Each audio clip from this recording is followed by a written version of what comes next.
চিৰাঙৰ বিজনীত AIUDFৰ যোগদান কাৰ্যসূচী। চিৰাং জিলাৰ বিজনী মহকুমাৰ অন্তৰ্গত পুৰাণ বিজনীত সৰ্বভাৰতীয় সংযুক্ত গণতান্ত্ৰিক মৰ্চা AIUDFৰ উদ্যোগত এক গুৰুত্বপূৰ্ণ যোগদান সভা অনুষ্ঠিত হয়। সভাৰ শেষত এক সংবাদমেল সম্বোধন কৰে। 2026 চনৰ অসম বিধানসভা নিৰ্বাচনক লক্ষ্য কৰি দলটোৱে ইতিমধ্যে তৃণমূল পৰ্যায়ত সংগঠন শক্তিশালী কৰাৰ উদ্দেশ্যে বিভিন্ন অঞ্চলত কাৰ্যসূচী আৰম্ভ কৰিছে। শুক্ৰবাৰে পুৰাণ বিজনীত অৱস্থিত AIUDFৰ অস্থায়ী কাৰ্যালয়ত অনুষ্ঠিত এই যোগদান সভাত অঞ্চলটোৰ বিভিন্ন ৰাজনৈতিক দলৰ পৰা বহুসংখ্যক কৰ্মী আৰু সমৰ্থকে আনুষ্ঠানিকভাৱে AIUDFত যোগদান কৰে।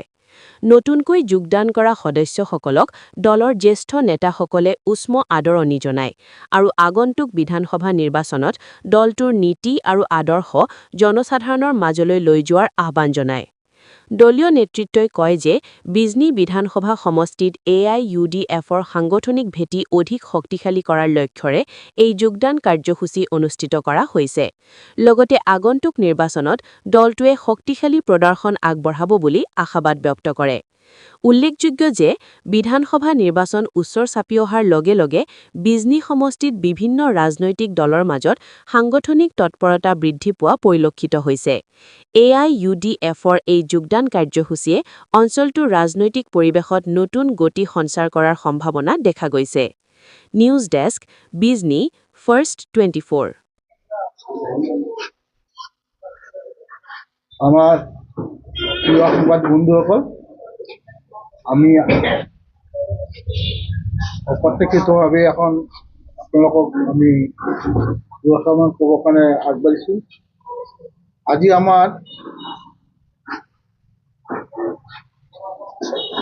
বিজনী বিধানসভাৰ কাৰণে আগন্তুক নিৰ্বাচন উপলক্ষ কৰি এখন আমাৰ সমষ্টি ভিত্তিক এখন কাৰ্যালয় ইয়াত উদ্বোধন কৰাৰ প্ৰয়াসৰে আমি ইয়াত একত্ৰিত হৈছিলোঁ। উদ্দেশ্যটো আছিল যে চিৰাং জিলাৰ অধীনত দুটা সমষ্টি আছে, এটা কাজলগাঁও আৰু এটা বিজনী। আমি বিজনীত এইবাৰ অন্তত নিৰ্বাচন খেলিব পাৰোঁ নেকি আমি চিন্তা কৰিছোঁ। আমাৰ এতিয়া কিন্তু সিদ্ধান্ত হোৱা নাই। আপোনালোকক জ্ঞাতস্থ কওঁ যে এতিয়া বিজনীত আমি ইলেকশ্যন খেলিম নে নেখেলিম সেইটো আমাৰ চূড়ান্ত হোৱা নাই। বিজনী নহয়, অসমত আমি কোন কোন সমষ্টিত খেলিম এইটোও চূড়ান্ত হোৱা নাই। আমি মাত্ৰ টেণ্টেটিভলি মাত্ৰ 35টা সমষ্টিত আমি +-5 তেনেকুৱা আমি সমষ্টিত ইলেকশ্যন খেলিম বুলি আমি এটা টেণ্টেটিভলি সিদ্ধান্ত লৈছোঁ। কিন্তু কোন কোন সমষ্টি ল'ম খেলিম সেইটো এতিয়া আমাৰ সিদ্ধান্ত পূৰা হোৱা নাই। আমাৰ এই 35টাৰ ভিতৰত আমি সাম্ভাব্য সমষ্টি হিচাপে বিজনীটো আছে, কিন্তু বিজনীত আমি খেলিমেই। আজি ইয়াত আমি কাৰ্যালয় অ'পেন কৰিলোঁ মানেই যে আমি ইয়াত খেলিমেই এইটো কিন্তু চূড়ান্ত সিদ্ধান্ত নহয়। গতিকে এইটো আমি স্পষ্ট কৰি দিয়া ভাল। হয়তো এইটো সমষ্টি আহিব পাৰে, আহিবই বুলি কোনো নিশ্চয়তা নাই। গতিকে এইটো আমি স্পষ্ট কৰিলোঁ। এতিয়া বিজনীত আমাৰ আগতো কমিটি আছিলে, আগতো কমিটি আছিলে। এটা সময়ত বিজনী বঙাইগাঁও জিলাৰ অধীনত আছিলে আৰু বঙাইগাঁও জিলা হিচাপে থাকোঁতে তেতিয়াও আমাৰ মৌলানা চালামহঁতে ইয়াত কি কয় নুৰুল ইছলামহঁতে ইয়াত চোৱা চিতা কৰিছিল, আমিও আহিছিলোঁ। এতিয়া তাৰপিছত এতিয়া ডিলিমিটেশ্যন হোৱাৰ পিছত বিজনী সমষ্টি নতুন কৰি সমষ্টি হোৱাৰ পিছত আৰু বঙাইগাঁও জিলাৰ পৰা জিলাৰ লগত আমাৰ সেই সম্পৰ্কটো নাথাকি এতিয়া আমি বঙাইগাঁৱৰ পৰা বিজনীটো কাটি এতিয়া চিৰাং জিলাত আমি কমিটি কৰিছোঁ। আমাৰ চিৰাং যিখন ডিষ্ট্ৰিক্ট জিলা কমিটি আছে, জিলা কমিটিখনো বৰ্তমান নিষ্ক্ৰিয় হৈ আছে বিভিন্ন কাৰণত। আমি অচিৰেই চিৰাং জিলা কমিটি আৰু বিজনী সমষ্টি কমিটি এইবিলাক আমি তৎকালীনভাৱে এসপ্তাহ 10 দিনৰ ভিতৰতে আমি সম্পূৰ্ণ কৰিম। আমি আশা কৰোঁ যে আমাৰ দলৰ যিটো নীতি আদৰ্শৰ প্ৰতি যিধৰণে আজি ৰাইজ আকৰ্ষিত হৈছে, বিশেষকৈ যিবিলাক ৰাইজে জনগণৰ উন্নতিৰ কথা চিন্তা কৰে, যিবিলাকে ৰাইজৰ আমাৰ দেশৰ উন্নতিৰ কাৰণে চিন্তা কৰে, যিবিলাক ব্যক্তি স্বাৰ্থ আৰু দুৰ্নীতি এইবিলাকৰ পৰা আঁতৰত থাকে, সেইবিলাকে আমাৰ UDFক নিশ্চয় আঁকোৱালি ল'ব। কাৰণ আমাৰ যিহেতু সৰ্ব উন্নতিৰ কাৰণে আমি কাম কৰি যাওঁ।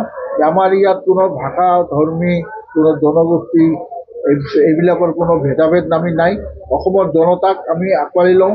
দুৰ্গতসকল, নিষ্পেষিতসকল, যাৰ নিৰ্যাতিতসকল, যাৰ কোনো হৈ মাত মাতিবলৈ নাই, তেওঁলোকৰ সেই মাত মতাৰ কাৰণে আমি ইয়াতে AIUDF সদায় থিয় হওঁ। গতিকে আমি আশা কৰোঁ যিবিলাক ব্যক্তি, যিবিলাক ৰাইজে ৰাইজৰ সৰ্বাংগীন উন্নতি আৰু পিছ পৰি থকা নিষ্পেষিত মানুহখিনি, নিৰ্যাতিত মানুহখিনিৰ উন্নতিৰ চিন্তা কৰে, তেওঁলোকে নিশ্চয় UDF-ক সামৰি ল'ব। এতিয়া আমি যিটো আমাৰ জনগাঁথনি বিজনী, সেইটোলৈ আমি লক্ষ্য কৰিছোঁ যে আমি এই ক্ষেত্ৰত এটা স্পষ্ট কৰি আপোনালোকক স্পষ্ট কৰি দিয়াৰ কাৰণে সুবিধা পাইছোঁ। এইটো হ'ল যে AIUDF দলটো কোনো জাতি গোষ্ঠী বা ধৰ্ম বৰ্ণৰ কাৰো দ্বাৰা পৰিচালিত নহয়। ইয়াৰ জনতাৰ দল, ইয়াৰ সৰ্বসাধাৰণ ৰাইজৰ, ইয়াত ভাষা ধৰ্ম এইবিলাকে প্ৰাধান্য নাপায়। এইটো আপোনালোকক স্পষ্ট কৰি দিছোঁ। গতিকে বিজনীত যিখিনি আমাৰ ৰাইজ, আমাৰ যিখিনি আমাক যোগাযোগ কৰিছে, মই আহিবলৈ বাধ্য হৈছোঁ সেইকাৰণে যে ইয়াত ৰাইজৰ যিটো উৎসাহ, এই উৎসাহটো দেখি মই ভাল লাগিছে আমাৰ। আৰু তাতকৈ আমি ইয়াত আহি আৰু উৎসাহিত হৈছোঁ।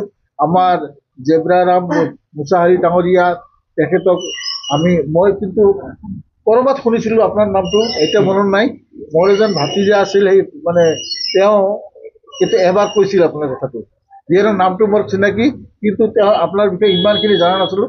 আপোনালোকৰ দৰে মানুহ ইয়াত আহি আমি আশা কৰিছোঁ যে এটা AIUDF দলটোৱে এটা বেলেগ গতি ল'ব আৰু ৰাইজৰ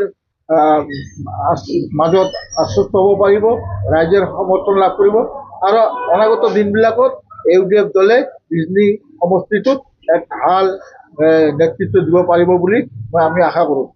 আমি দলীয়ভাৱে এটা গেৰাণ্টি আমি দিব পাৰোঁ, এটা নিশ্চয়তা দিব পাৰোঁ যে AIUDF দলৰ যিখিনি প্ৰতিনিধি, সি যিকোনো পৰ্যায়তে হওক, পঞ্চায়ত পৰ্যায়তে হওক, আমাৰ বিধানসভা পৰ্যায়তে হওক বা পাৰ্লিয়ামেণ্ট পৰ্যায়তে হওক, আমি সদায় নিষ্ঠাৰে আৰু সততাৰে আমি কাম কৰিছোঁ। আমাৰ UDF দলৰ আমি এটা গেৰাণ্টি দিব পাৰোঁ যে কোনো অসৎ বা দুৰ্নীতিৰ আশ্ৰয় লোৱা আমাৰ কোনো ধৰণৰ কোনো প্ৰতিনিধি আপোনালোকে ক'তো নাপাব।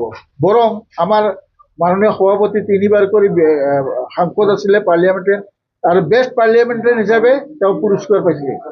আৰু আমাৰ অসম বিধানসভাত বেষ্ট এছেম্বলি ৰিপ্ৰেজেণ্টেটিভ হিচাপে হাফিজ বছিৰ আহমেদ পাইছে। তেওঁ আমাৰ বিধায়িনী দলত তেওঁ প্ৰিয় নেতাও। আৰু আপোনালোকে যোৱাকালি বিধানসভা দেখিছে, তেওঁ স্পীকাৰৰ আসনত তেওঁকে বহিব দিছে। গতিকে এইটো আমাৰ কাৰণে আমাৰ গৌৰৱৰ কাৰণ যে আমাৰ যিখিনি প্ৰতিনিধি, সেই প্ৰতিনিধিখিনি সদায় ৰাইজৰ কাষত আছে আৰু দুৰ্নীতিৰ পৰা আঁতৰত আছে আৰু ব্যক্তিগত যিবিলাক কি কয় ব্যক্তি স্বাৰ্থৰ পৰা আঁতৰত আছে। আৰু যদি কোনোবা তাৰ তৎসত্ত্বেও যদি কোনোবা ব্যতিক্ৰমী হৈ আমাৰ বিপক্ষে যায়, আমাৰ নীতিৰ বিপক্ষে যায়, আমাৰ নীতিত যদি তেওঁলোকে অপমান কৰে, তেতিয়াহ'লে তেনেকুৱা ব্যক্তিক যিমানে ডাঙৰ নহওক তেওঁক দলে কোনো ক্ষমা নকৰে আৰু তেওঁক দলৰ পৰা বহিষ্কাৰ কৰে। আৰু ইতিমধ্যে আমি আমাৰ দলৰ পৰা 2জন বিধায়কক আমি বহিষ্কাৰ কৰিছোঁ।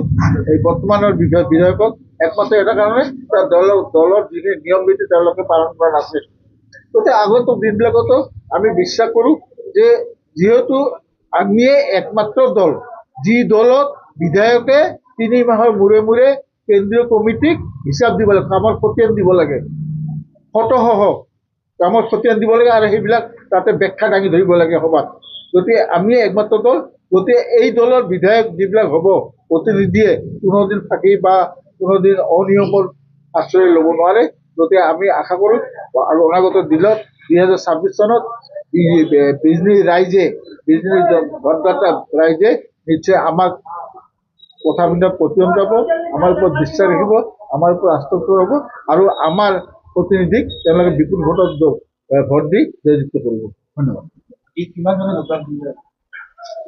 আজি কিমানজন